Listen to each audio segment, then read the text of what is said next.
The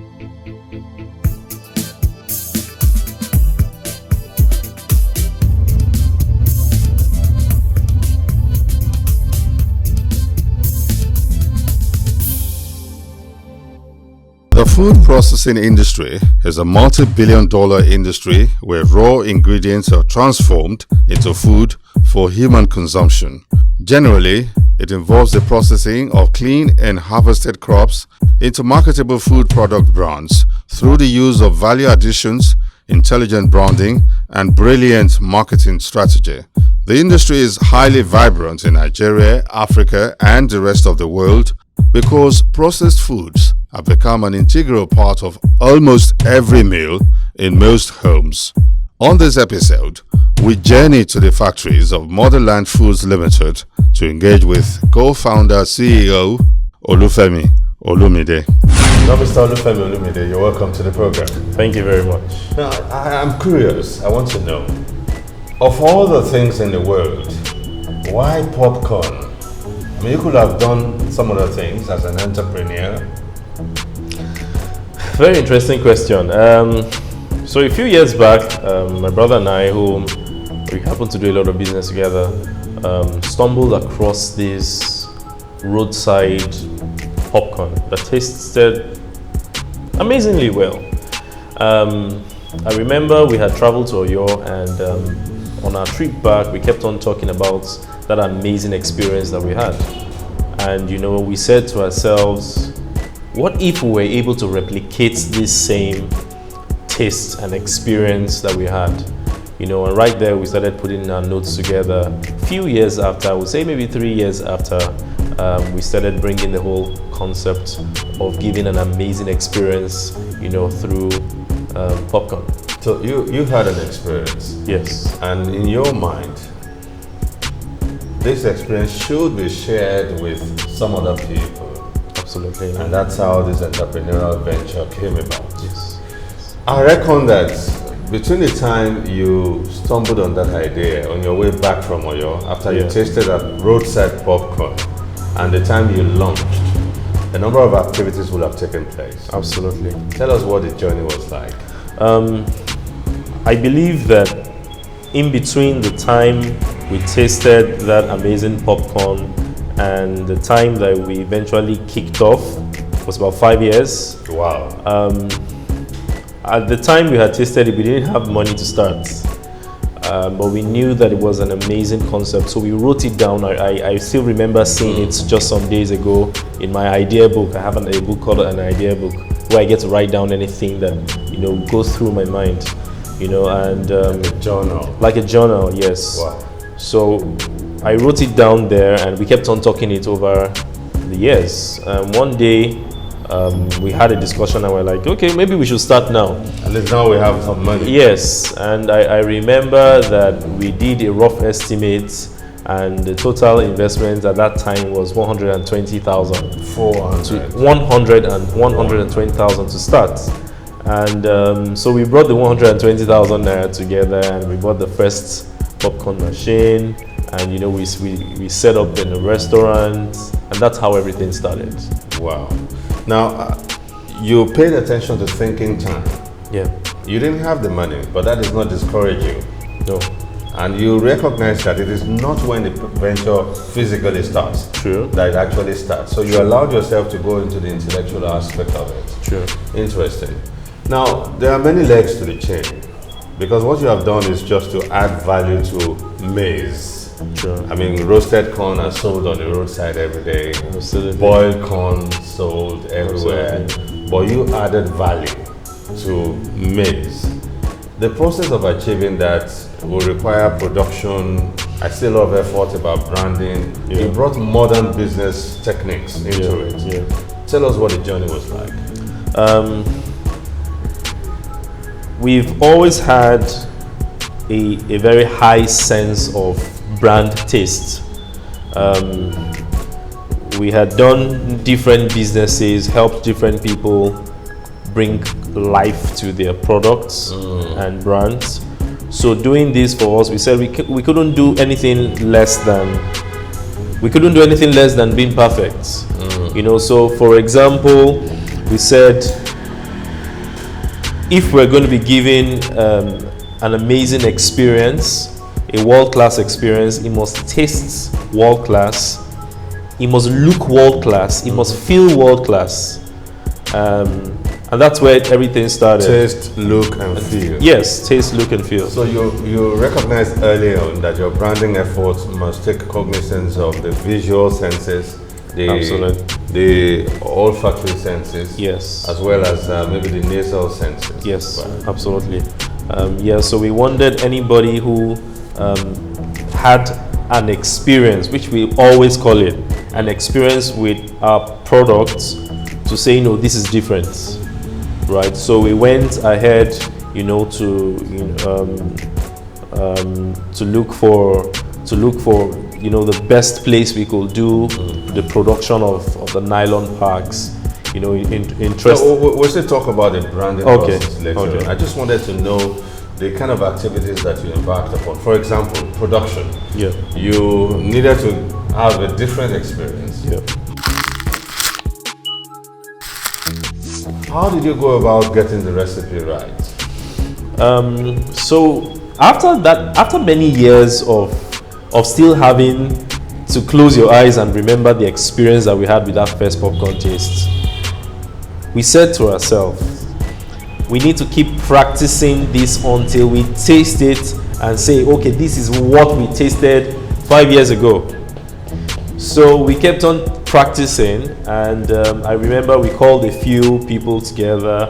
I'd called 1 or 2 people who were also in the industry and said, okay, forget about the fact that we're going to be competitors, can we sit down together and get this thing right? And I had a few of them come together, and we started working on the taste. You use them as guinea pigs? We do in the scientific laboratory. Yeah, but interestingly, this time around, they were willing to help. Yeah. I know that I contacted one person who had a small business, a small popcorn business, and she declined. Right? I said, come and train us on how to do. So and she said no. So she stylishly declined, which was fine. Yeah. But I still got a few other people who were able to say, let's do this together. And we got a few tasters also, and we kept on.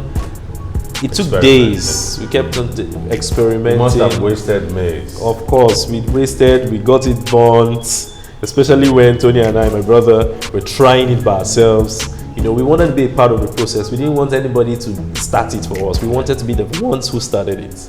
Because you are the ones that know what you tasted back then. Absolutely. That inspired this. Absolutely. And it helped me because over the years, I've learned how to be in production, and also how to brand, and also how to market. So I get to have a feel of the major parts of the process. The entire process. Did you have to go to a school to learn how to make popcorns, or you just brought in someone to teach you, or you just hired an expert to do it for you?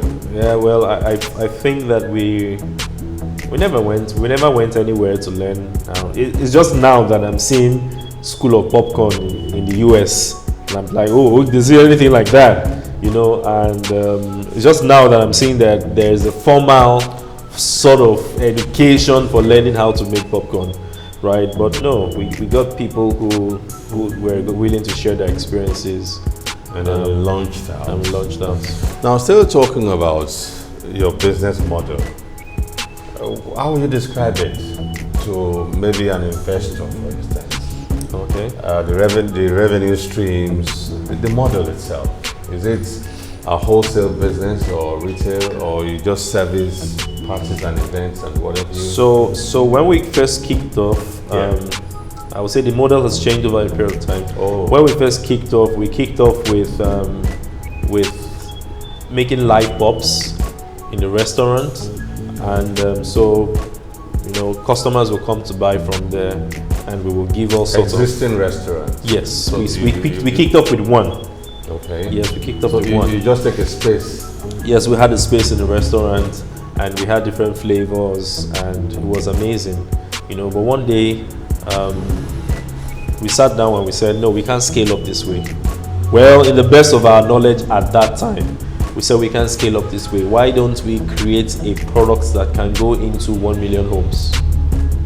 And at that point, we started thinking of how we could revamp the model, and that way we can scale up to say, okay, we have our products in the homes of 1 million Nigerians. Coming up.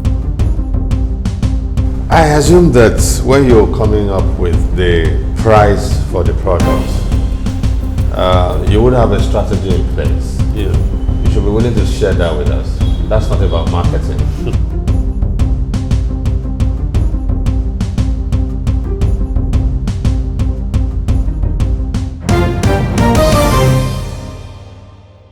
How did you go about the christening? You talked about more pops. Why more pops?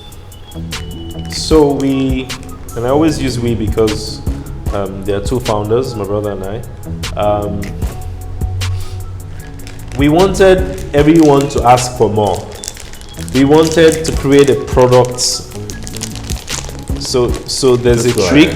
There's a trick about tiering, which is if you look, there's a little tier mark here, which we just makes life easier, right? Life easier instead of. So there's a tier mark above. Absolutely. And so those are one of the things, the look and feel of the brand that we had to say, we want to do things differently. Wow. And I must say it makes it unique, and it also makes life easier, which Yes. is part of what customers are looking for. Absolutely. How can I do it much more easily with less stress? Yes. So you recognized early on, as part of your branding process, that you needed to make it less stressful for people to tear. Yeah. Now it's been torn. Yeah. But I still want to come to the name. How did you come about that name, More Pops? So we said to ourselves that we wanted to create a product. Are you recommending that we can have our tea with your More Pops? Yes, please. Why not? So we said to ourselves that we wanted to create a product that every time you taste it, you want to ask for more. Oh. Right? And that's where the word came from. Right? So one day, I can't even really remember how exactly it happened, but I know we were having a conversation and we said something like, what do we need to do to keep making them ask for more? It was a conversation between myself and Tony, my brother. What do we need to do to keep making them ask for more? And one of us just said, okay, more pops, more popcorn. So the word more popcorn first came, and we're like, more popcorn, more popcorn. That was the first word that came into our head. So we went on Google and searched for it, and we didn't see anything. So we quickly went ahead to start looking out for how we could register the name, More Popcorn. And one day, Tony has a more brand sense than I do. Yeah, because that's what he does. And he said, why can't we shorten it and instead of making it more popcorn, make it more pops? I'm like, okay, I think that sounds cooler, right? So we went to the Ministry of Trade and Commerce to search if anybody had registered the name as a trademark, and we found out that nobody had. So we quickly pinned down the name and registered it as a trademark belonging to us. So what would you describe as your competitive edge? Because there are tens of hundreds, maybe hundreds of popcorns out there. Well, that's why you need to taste it. Which I have already done. Yeah. So I must admit I'm not one for popcorn. Okay. Okay. So I wouldn't say that I've tasted several popcorns. I wouldn't say that. But with what I've experienced, everybody has had popcorn at one point or the other in their life. This tastes great. I'm not patronizing it. The quality of melting in the mouth, I experienced that. And I also experienced it's not sugary. The way the average tasty popcorn would taste sugary. It's not sugary yet. I can feel that tinge of sweetness somewhere in the background of my tongue. Yeah. Which I kind of find very unique and different from what I usually would experience. Maybe if it was warm, maybe the experience would even be much more fantastic for me. But you still haven't told us what your competitive edge Okay, so, is. Maybe you don't want your competitors to know. It's fine. I think I'm already getting used to doing this. I believe one major competitive edge that we have is our recipe.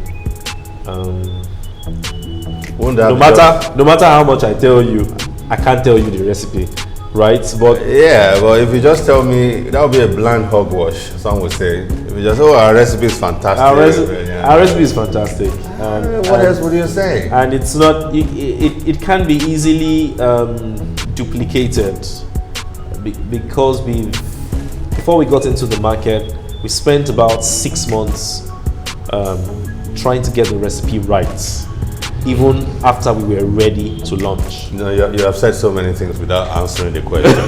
But I can understand. I mean, you don't want to let out your trade secrets. I can understand that. But related to branding is marketing. Yeah. How did you go about that? How have you been going about that? Well, we sell because that's the nucleus of business. We sell our fantastic packaging. Every time we take it into a store, the store owner will say, "Wow, I remember one of the days we did. I actually went myself, with one of the sales guys to open a new store, and I remember that experience. The owner of the store happened to be around, and in my presence, she carried a bag of popcorn after tasting this and threw it away and said, as from now we sell this, and she said to me, I love your packaging. And that's what she said, I love your packaging. It looks foreign. Yeah, and that's what everybody says. Some people even say to us, oh no, the extreme. They say, oh no, we don't want to sell it because we feel no, it's imported. No, we don't want imported goods. Can they read what's on the body? Yeah, they don't believe. Like somebody called the number one day, and I happened to be the one who picked up the phone, and the lady said, I don't believe that this is made in Nigeria, but because I can see a Nigerian address, I just decided to call you to find out if that was true. It's true. And it's true because we produce here. Yeah, because everything is done here. Not only because the packaging is lovely and decent and very attractive, it's also the fact that you had nutrition facts. Yeah. Nigerian food companies usually don't pay attention to those matters. And there were other kinds of information, even the barcode. These are things that indicate to me that there was a conscientious effort paid to your marketing. I totally agree with you that this packaging is world class, and I'm not patronizing when I say that.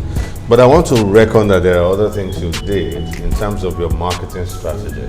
Yeah. When you thought of scale, you have to do something. Did you have to advertise? Did you do billboards? Did you send out souvenirs? So the first thing, and this is... Because when we walked into your premises today, one of our videographers saw your brand name and went, oh, this is where they make this thing. I said, you know it's there? Of course, I know it. Yeah. So to get the brand identity out there, you must have done a number of things. Yeah. Tell us what those things are. Okay, so to start with, we tried as much as possible to make sure that we met up with NAFDAC standard, right? So NAFDAC has created a platform for everybody to say if you can meet up with this standard, minimum benchmark. Ideally, you should be selling a world-class product. Ideally, and that was where, for us, that was like the beginning of our marketing, because quite a number of large retail stores will not accept your product if it doesn't have a NAFDAC number, because it's edible, right? So we had to start from that to ensure that, okay, we got NAFDAC number on it. And then we now said to ourselves, we sat down and we asked ourselves, who is our market? And that's one thing you need to do before you launch out. Ask yourself, who is your market? Who am I selling to? Who is your primary target market? Who is my primary target market? Where's my market niche? So am I selling to children? Am I selling to adults? Am I selling? So for example, we took out age 65 and above. We don't need to sell to them. Or let me put this way, we don't need to focus on that market. We need to focus on the younger ones, the children who are looking for an everyday snack to go to school with. We need to focus on teenagers who are in school, in secondary school. We need to focus on universities. You know, you're going for your class and you're looking for something to snack away while you're listening to a lecture.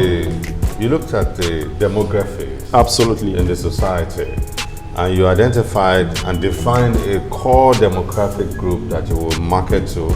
Absolutely. There will be others, like a concentric circle, but there's a core group that you focus primarily on. Absolutely. That's genius. I mean, it's something that everybody who has succeeded with branding has been doing, but in our society, people don't usually want to do that. I assume that when you're coming up with the price for the product, you would have a strategy in place. Yeah. You should be willing to share that with us. That's not about marketing. It's about pricing. Yes. Well, there are certain things about pricing that an entrepreneur must know from day one. Yeah. Right. And that's how to ensure that your cost of production is at minimal. Okay. Right. And for us, we had to ask ourselves and say, if we're going to sell these products in the market, you know, how do we ensure that we are producing at the highest quality or at the lowest price of production? The best premium quality at the lowest cost. Yes. Wow. And for us, so your pricing strategy starts with keeping your overhead low. Keeping an overhead as low as possible, so that your price can be competitive. Yes, but at the same time, we try as much as possible to ensure that the quality. You don't compromise. Yes, quality is not compromised with. You know, so you will not sacrifice quality at the altar of bringing down cost of production. No, we won't. All right, we won't. Go ahead, please. Yeah. So the first thing we needed to do is to ask ourselves, at what minimal costs, and that's why can we produce? Can we produce? You know, what do we need to do? So we said to ourselves, we don't need a gigantic factory. We don't need. We need a medium-sized factory that NAFDAC can approve, and we can produce from. And at the same time, we don't need to have 50 buses or trucks delivering. Why can't we outsource distribution? You know, and that's one way to cut down costs. Even the biggest distributors today in the production sector are now cutting down on their trucks. Yeah. You know, they're now outsourcing some segments of the chain. You know, it just helps you take away headache of truck maintenance and things like that. So that's one way we said to ourselves, yes, there's no way we wouldn't do some level of distribution ourselves, but we can cut down costs. Instead of investing in multiple trucks, we could take that same money and invest into advertising or invest into more machinery and things like that. And I reckon you also took cognizance of labor, whose prices are moderate. Absolutely, you know, so because if you're operating in a highbrow part of town, then labor costs will be high. So we had said one of the things that we had noticed was, you know, location will determine where. So for example, we're producing in Ibadan, and we would have been producing in Lagos, you know, but when we did cost of setup versus cost of setup in Ibadan, we realized that it makes more economic sense. Yes, it makes more economic sense to produce in Ibadan and distribute to the rest of the world. Since you're not inviting the customers. Yes, they don't come here. They don't come here. You don't really need to bother your head about the location. You know, we could still create an experience, a wonderful place for people to work wherever, you know, and put the funding on other things, you know, and For us, So that was the first thing you did when it came to pricing strategy. absolutely. What was the next Location. step you took? So the next step we took was to ensure, aside from labor, Yeah. was also to ensure that our raw materials, we're getting our raw materials from large scale producers and large scale wholesalers. So we're not buying raw materials from the roadside, and that's it. And sometimes you look at that is a short spread. But by the time you look at it over time, you realize that, it's better to buy from an wholesaler or a direct distributor. And that we deployed that at the early stage. We compared prices and realized that, we're saving a lot of costs, buying from direct distributors or wholesalers rather than buying from our raw materials from retailers. So yes, another pricing strategy was to ensure that we're buying from large scale manufacturers. Let me see what else we were able to deploy. Or more like, let me see what else I'm willing to divulge. Well, maybe we could look at it that way. Let me see what else I'm willing to share to the public about. I think that should be all for now. Well, how did you do your markup? You must tell us that.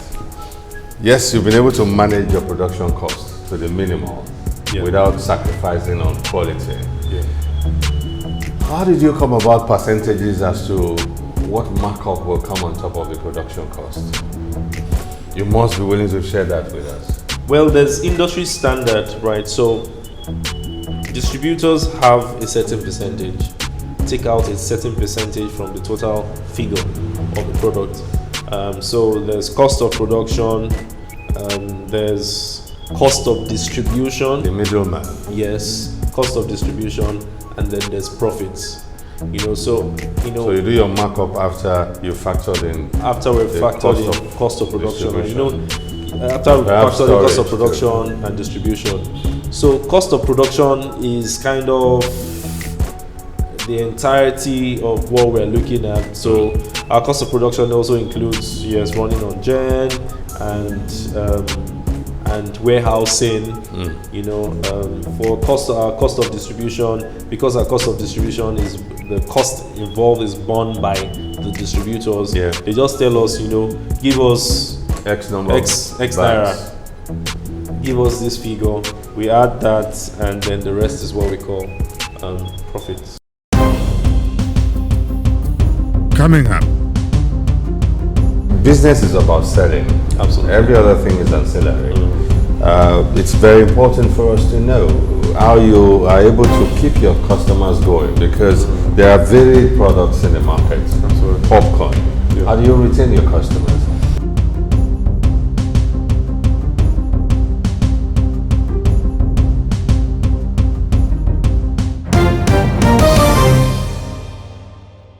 If I eat your product once, your desire would be for me to make repeat purchase. How do you go about your customer loyalty strategy? How do you get the customer to become a convert from someone who is just exploring to somebody who has explored and has been converted and becomes loyal To the brand. to the brand? What's the strategy for achieving that? So once again, you want me to tell you another trick? Oh, you got to share your secrets with us. Okay, so Because if we're seeing success, yeah. we want to go to look at our approach to business reportage is not to report the figures. Absolutely. What we do in Talk TV is to go and look at the story behind the figures. What's the process like? Because that's where the lesson is. Absolutely. That's where the effort is.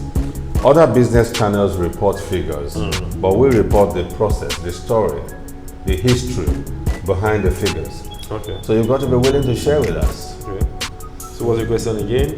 The question again is, what's your customer retention strategy? Okay. So we try as much as possible to ensure that, number one, we have the same tastes. Consistency. So let me get this out.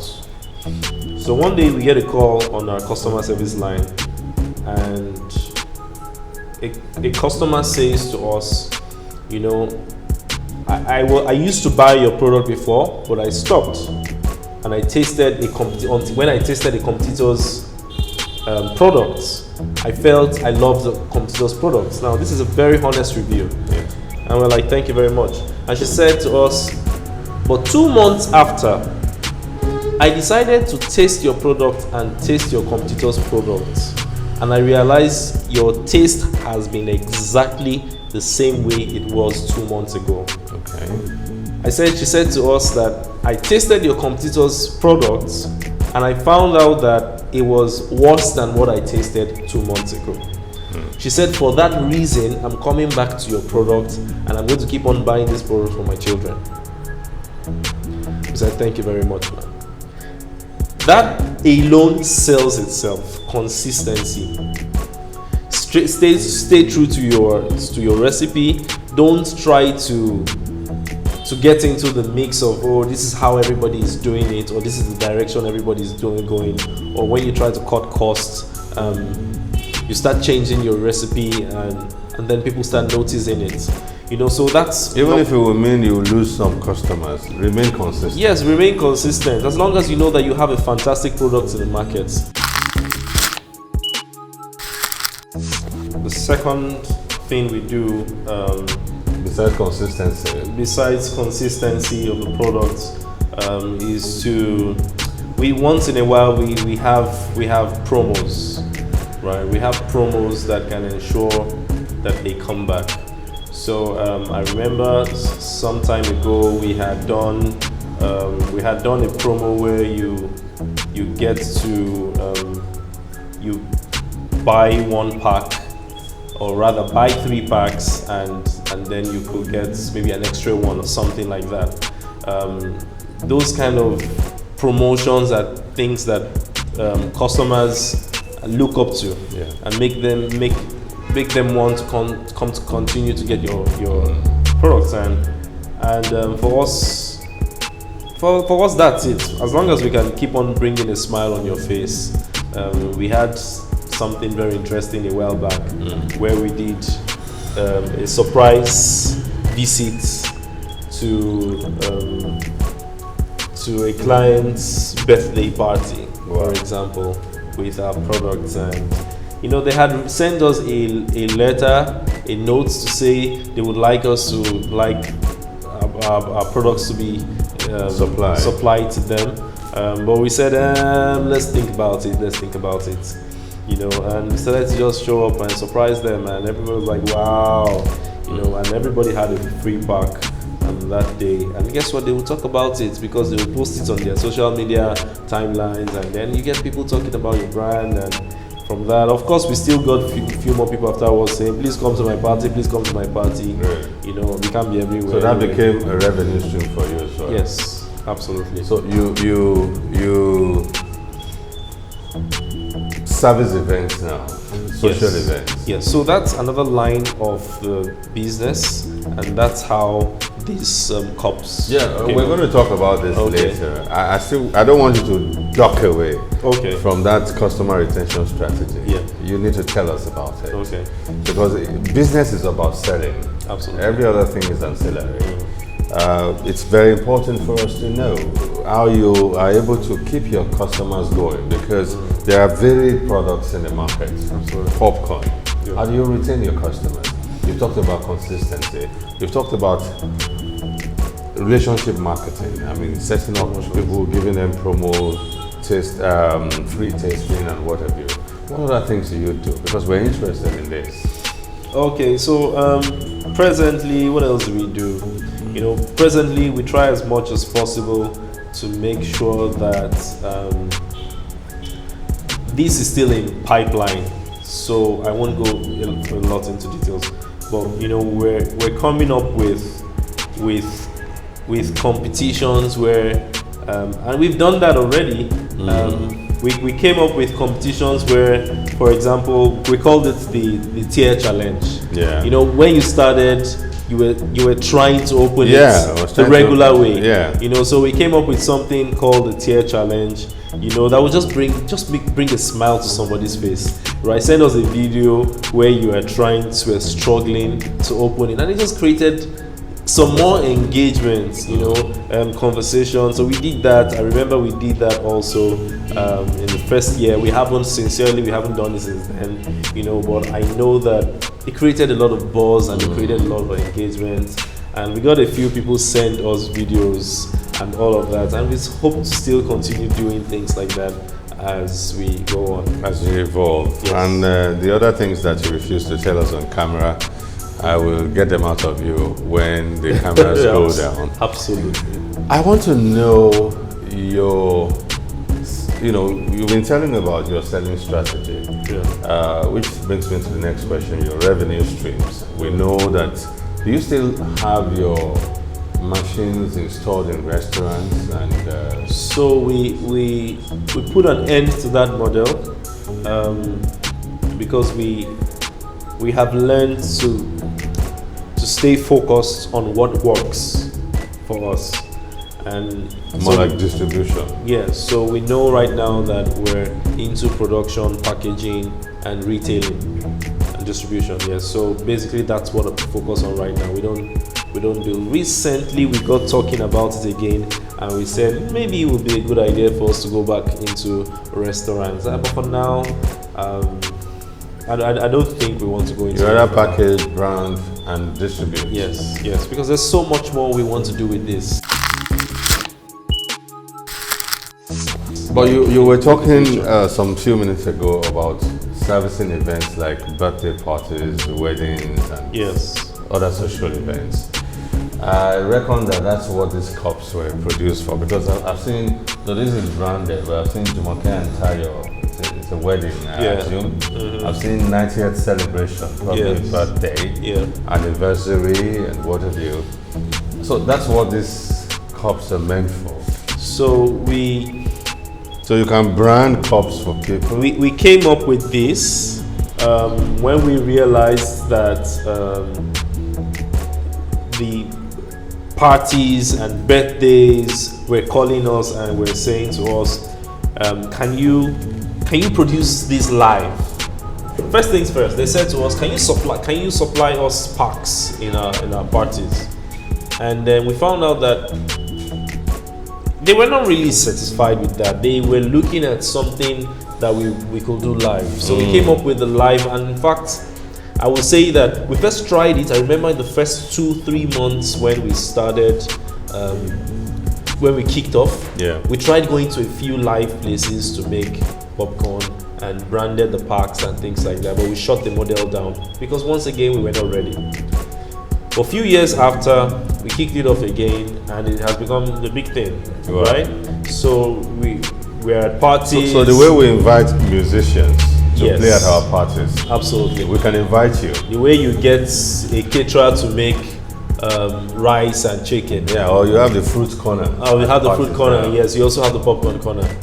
And you go there with this branded cups. So we go there with branded cups. We brand the cups. I've seen Bola Tito and Alaba, Jumoke and Tayo. Yes, so we do birthdays. We do birthdays. We do weddings. We do all sorts of celebrations. So that's a revenue stream that is doing well. Otherwise, it won't stick to it. Yes, it's doing well. It's doing well. We traveled. We traveled as far as a 5-hour trip. To offer this service at a party. We've gotten invited all the way to Port Harcourt, to come and do this, and it's so those are the two profitable. Revenues. I can imagine. I mean, it's got to have to be profitable for you to be doing it, because like this Jumoke and Tayo is 2016.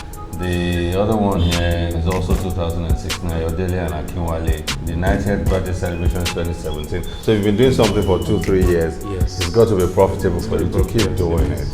Are those the two main revenue streams for now? Yes, for now, those are the two major revenue streams. And in the immediate future, are we going to be seeing some other models absolutely incorporated into this business model? Absolutely. So you'd like to tell us about it?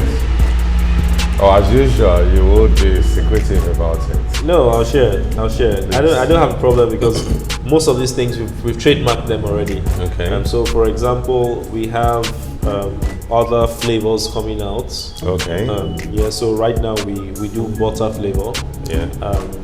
That's what I saw on the Yes. pack here. And so we're coming up with flavors like vanilla. So presently at the birthday parties and celebrations, we have strawberry flavor, we have vanilla flavor, we have salted, we have plain sugar, we have chocolate flavor. Really? Yes, absolutely. And presently we are researching on about 10 new flavors that we want to release into the market. But we'll do that gradually with these nylon packs. But for the party service? For the party services, we already have about 4 that are standard, that we have tested, that they love. And yes. And also in the future, we are going to be going beyond popcorn. We believe that if we have done something excellently well, we can ride on the success of the popcorn brand, to go into other edibles. Who says you can't package Bolly, for example?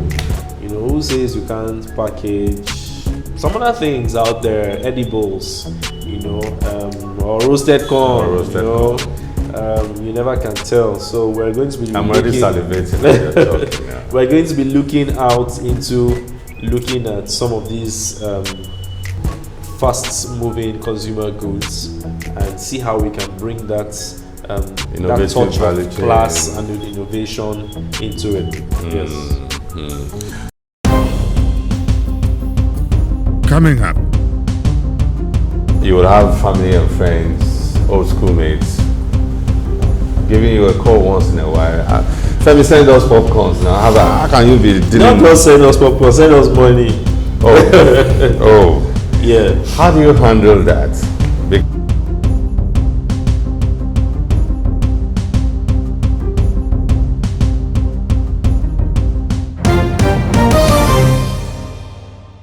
Now, how do you handle situations where a customer is not satisfied with the service? I'm talking now about the party services now that you render.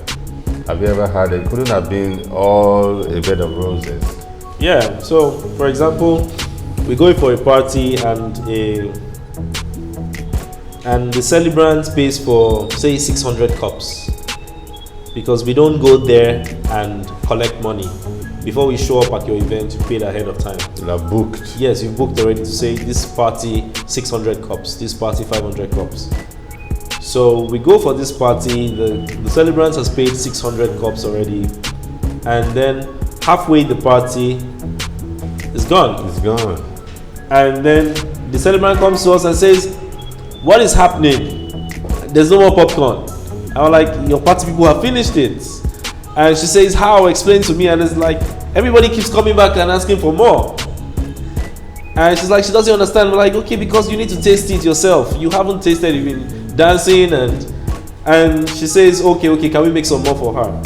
And then we make some more for her, and she goes away with the cup, and she comes back again, and we're like, can you see? This is what happened. So it just made us realize that it's a good thing and it's a bad thing, right? But would that be dissatisfied customer? Well, in the sense that she felt that she had paid for 600 cups and she didn't see the 600 cups. Yeah, but when you use that approach, they come around to understand. They come around to understand. Eventually, after fighting and knocking hands together, eventually they now come to understand that maybe we should have paced it and slowed people down, and maybe not allow people come back for 2 times or 3 times. Maybe we just say, and it was one of the learning curves. So right now when we go for events, once you come once, you most likely shouldn't come the second. If you come back the second time, we'll tell you, sorry, you can't come back the second time. And there are some times that we just allow them come back the second time. So that's how you handle it. Do you also track the number of cups that are going out such that the clients can track the figures to get an accurate feel of what you have pushed out? Well, what we try to do is to work with every party that we go to. Yeah. We try to work with the celebrants' ushers, okay, for example. So the ushers are the ones that direct us where to go to serve them. Yeah. And so we don't, it's not like every other vendor that you just come and take the plates of food and go, right? The ushers are the ones that guide, because Okay, so that's how you monitor. so that's how track. that's how we monitor and keep Now, an track. organization is as good as the people who run it. Absolutely. I've met with the co-owner of the business. You guys, at the risk of patronizing you, you guys strike me as fantastic guys. But you can't Thank do you. it all alone. Yeah. I reckon that you have a horde of personnel with whom you go about delivering these outcomes. If they're not good, you're not likely to be in business as we speak. Absolutely. So which tells me, and please correct me if I'm wrong, that your margin of error with recruitment is very low. You're probably getting it right more than the average Nigerian businessman. So I get to be asked this question quite a number of times, especially because they feel, how are you getting it right with the guys that work with you? Yeah. I get to hear that a lot of times. Yeah. So I have, over the years, I've been, aside from what I do here, I've been into people development. And I believe that anybody who works with me has to be trained to do what I want them to do. I don't make assumptions to say that I hire you today and then you must go by the books and know everything that is in the job description. No. If you leave them to that, they are going to make mistakes. And because this is a food production company, we can't afford to make mistakes. You have to get it right. So the moment we hire, we take you through a training procedure. We first take you through a health check. Then we take you through a training procedure. Now this costs us money and time to take you through this procedure. You don't want to mess up after you've been hired to work with us, because you know the kind of input that we have given. Secondly, we have a continuous learning system where every end of the month we have update trainings.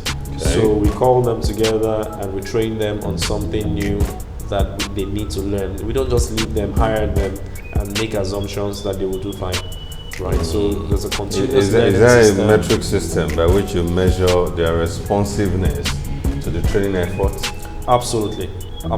So we have an appraisal system in which we take notes of their learning curve.